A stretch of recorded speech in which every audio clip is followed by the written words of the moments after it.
gosh, guys, something big is about to happen. I'm going to be riding Splash Mountain for the first time in my entire life. Ooh! So usually I'm not... The problem is that this movie is blatantly racist, blatantly offensive to African Americans. Yet a growing number of people believe that it's about time. May look peaceful and fun, but the only way out.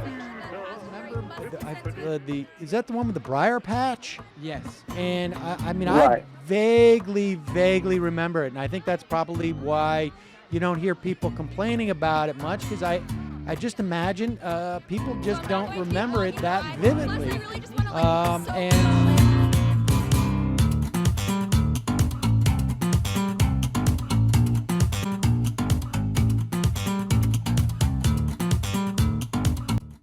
The first question many people have when they hear about Splash Mountain's backstory is, why? Why base an attraction on a film that was widely regarded as racist and outdated? Why did Disney make a racist film in the first place? Why change the theming of an entire land just to build one ride in its place? I had these questions as well, and I spent hours, no, weeks, poring over them, day and night, trying to piece them all together. But ladies and gentlemen, I've finally done it. I've found all the connections, done all of the scholarly research, and now I can finally answer the question, why did Disney build Splash Mountain? For those of you who haven't seen my first video about the plot and stories within Splash Mountain, I highly recommend you check that out first. To figure out why Disney would build a ride like Splash Mountain at the time they did, in the place they did, we have to explore the problems Disney was facing at the time. The short story is this. Bear Country was dead and attendance was dropping by the day, America Sings was on its way out and its audio animatronics needed a new home, Disney wanted a new type of ride to attract guests, and they needed a new set of characters that people weren't as familiar with to populate this new ride. Splash Mountain was constructed as the solution to these problems, and though Disney managed to take care of all their worries in one fell swoop, this scenario was the culmination of a long line of mistakes, all compounding on one another until Disney had reached their breaking point and something had to change. But I'm getting ahead of myself. In 1959, the Matterhorn bobsleds roller coaster opened in Disneyland, making it the first tubular steel roller coaster in the world, and what would later be referred to as Disney's first thrill ride. The introduction of a new e-ticket attraction drew in multitudes of new visitors, and spurred Disneyland to open two more high-intensity thrill rides in the following decades, Space Mountain in 1977 and Big Thunder Mountain Railroad in 1979. With even more success from these two new rides, it was obvious. Big rides drew in big crowds. So Disney was facing the same question that anyone who comes into rapid success faces at some point. How do we use this? How should they go about capitalizing on their newfound love of thrill rides? That question still pestered Disney execs well into the late 1970s, until Dick Nunis, who was president of both Disneyland and Disney World, suggested that the Imagineers construct a log flume for the new ride, as they had nothing like it in their parks yet. Though initially met with resistance from the Imagineers who thought log flume rides were too ordinary to have a place in a Disney park, they eventually agreed to build a log flume ride in the parks. The only question was, where?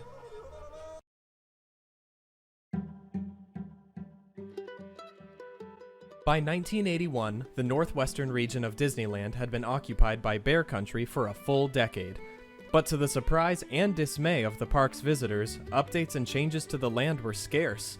The only e-ticket attraction to ever be featured in Bear Country was the Country Bear Jamboree, which opened with the land in 1971, and though quickly becoming a crowd favorite, it would experience a steady decrease in visitors over the next decade. The other attractions in the land were the Mike Fink keel boats and Davy Crockett's Explorer canoes, among various gift shops. But these never held a candle to the OG Jamboree. The lack of updates to the land meant that Disney's frequent visitors, which were mostly California locals, who had already seen everything in Bear Country, had no desire to visit the next time they came to the park, not to mention the fact that it was literally in a dead end of the park. Nothing interesting or out of this world lay beyond the rivers of America at that point, so the only reason to trek into this deep, dark corner of the park was for the bears. No, the bears. The bears! Yes, thank you. So, how do you bring people to a forgotten area of the park which hasn't been updated in over a decade? Why, you build something new, of course. And that's just what Disney's Imagineers did. They had found a home for their log flume. Alright, great. So, new idea, check. Location, check. Story,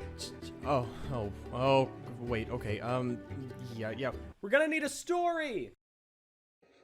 Without a song, jump right out of it. So let's look at where we are now.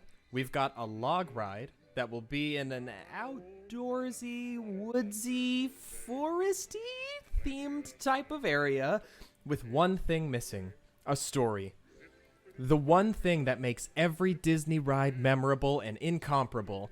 But where can they get a story on such short notice? They needed likable characters, an easily understood story with a positive message, and obviously something musical. It is Disney after all. So when you hear all these things, I'm sure you have the same thought that Disney Imagineer Tony Baxter had in the summer of 1983. Yes, that's right. It's the fondly remembered and not at all controversial Song of the South. Now, this is definitely the biggest question that comes up when people first find out where the characters that inhabit Splash Mountain are from. So why Disney do it? Why use characters from old folktales that gained popularity and infamy by being in a movie deemed not as racist as one expects, for a brand new ride being designed with the sole purpose of grabbing guests' attention? Well, that's exactly why. What better way to grab your audience by the shoulders and shake them up than by building a ride that uses characters from your most controversial film? Plus, if they don't know about Song of the South in the first place, even better. Imagineers would finally be able to draw a crowd thanks to using a ride type that was new to the park, using characters that were easy to love, the animated bits really are the only good parts of Song of the South, and music that already existed in the film. So all Disney had to do was re-record the songs and they were set. The story was ready, the location was cleared, the motives were strong, but only one thing stood in the way: money. It was going to cost a lot more than they had initially expected, and would eventually cost around $75 million, or about $170 million in 2019 dollars. To cut corners, Disney would need to recycle some animatronics from an old attraction to fill their new one. But where were they gonna find those?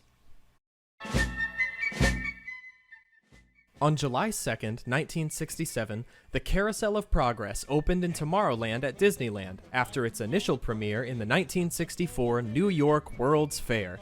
The attraction consisted of a show which featured 4 acts, each detailing what life was like for the typical American family throughout the 20th century, starting in the 1900s, then the 1920s, 1940s, and finishing up with the broad and not at all vague 21st century.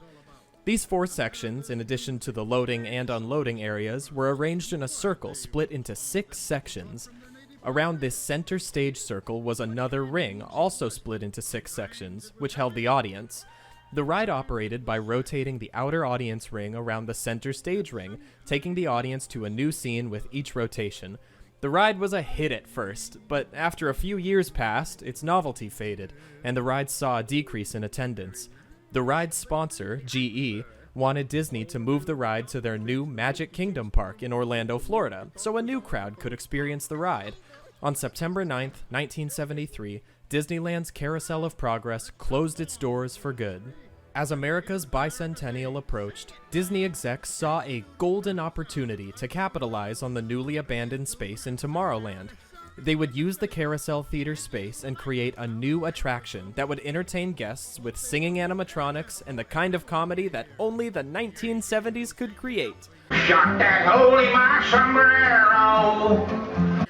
On June 29th, 1974, America Sings opened in Tomorrowland and filled this desire for a patriotic attraction to draw in crowds and celebrate 200 years of America. Unbeknownst to its creators, it would go down in history as one of Disney's most infamous mistakes.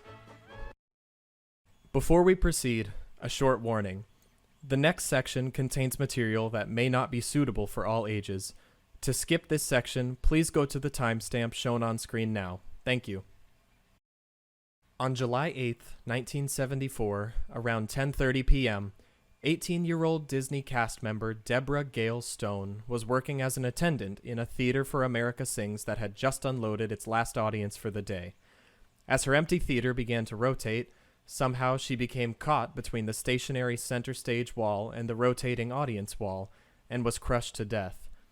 Audience members in the adjacent theater heard her screams, and by the time operators arrived in Deborah's theater, it was too late.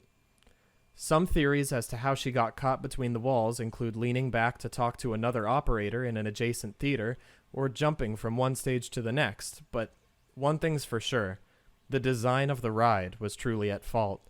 You see, in Carousel of Progress, the audience would rotate around the center hub clockwise. That meant that on the left side of the theater, which was where attendants stood for America Sings and Carousel of Progress, the walls would separate, and all attendants had to do when the theater went to the next scene was step forward and run over to the wall of the next scene once they had met. However, in America Sings, the theaters rotated counterclockwise, meaning that all a cast member had to do was lean back at the wrong time and they would be caught between the walls. The theaters were soon after equipped with breakaway walls and additional safety measures, but the ride's reputation had already been tainted. Over the next decade, the ride remained mostly the same, and that's exactly what brought it to its knees. In 1988, the ride had been open for an additional 12 years after the bicentennial, and guests were losing interest. This lack of relevance, along with the ride's dark history, gave Disney the push it needed to finally scrap the ride on April 10th, 1988. But they weren't just going to throw out all 115 audio animatronics that populated its scenes. 2 of the geese were skinned and sent to Star Tours to work as G2 droids in the queue, while the rock and roll stork from the finale is currently being used by Imagineers for training new animatronic programmers. The vast majority of the animatronics, however, were sent to, you guessed it, Splash Mountain. Any animals that didn't directly fit into the forest scenes were just added to the steamboat scene at the end because why not? So there you have it. Splash Mountain was the Frankenstein solution to a whole handful of weird and interesting problems that ended up being one of Disney's most popular attractions ever. There are now 3 Splash Mountains worldwide, although the others don't have quite as rich a background, and all 3 are loved by guests young and old. So what do you think of Splash Mountain as a whole? Do you think the story still steals too much from the culture that was misrepresented in Song of the South? Be sure to share this video with your fellow Disney fans, and make sure to check out my last Splash Mountain video if you want more info on the ride, or me. Also make sure to check out my Instagram, Dear Imagineer, where you can get little bite-sized Disney facts a couple times a week. Let me know what you thought of this video in the comments below, and make sure to leave any suggestions for future videos. Until then, have a magical day, and a great, big, beautiful tomorrow. Shining at the end of every day.